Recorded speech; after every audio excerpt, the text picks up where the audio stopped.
નમસ્કાર દર્શક મિત્રો, CB24 ન્યૂઝમાં હું આલોક આપનું સ્વાગત કરું છું. ગુજરાત ગૌણ સેવા પસંદગી મંડળ દ્વારા રાજ્ય સરકારના વિવિધ વિભાગોમાં ક્લાસ 3 માટે સંયુક્ત સ્પર્ધાત્મક પરીક્ષાની જાહેરાત કરવામાં આવી છે.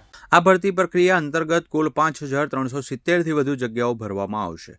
ગ્રુપ એ હેઠળ કુલ 2365 જગ્યાઓ ઉપલબ્ધ છે, જેમાં senior clerk, head clerk, office superintendent સહિતના પદોનો સમાવેશ થાય છે.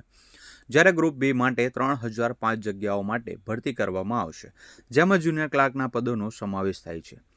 આ ભરતી માટે ઉમેદવારોને ઓજસ પોર્ટલ મારફતે ઓનલાઈન અરજી કરવાની રહેશે. જાહેરાત મુજબ અરજી પ્રક્રિયા તારીખ 5 ફેબ્રુઆરી 2026થી શરૂ થશે અને તારીખ 20 ફેબ્રુઆરી 2026 સુધી અરજી કરી શકાશે. પરીક્ષાની સમય પ્રક્રિયા સંયુક્ત સ્પર્ધાત્મક પરીક્ષા આધારે લેવામાં આવશે. ભરતીને લઈ શૈક્ષણિક લાયકાત, વયમર્યાદા, પરીક્ષા પદ્ધતિ તથા અન્ય વિગતવાર માહિતી માટે ઉમેદવારોને GSSSBની અધિકૃત વેબસાઇટ પર જાહેરાત વાંચવાની સૂચના આપવામાં આવી છે.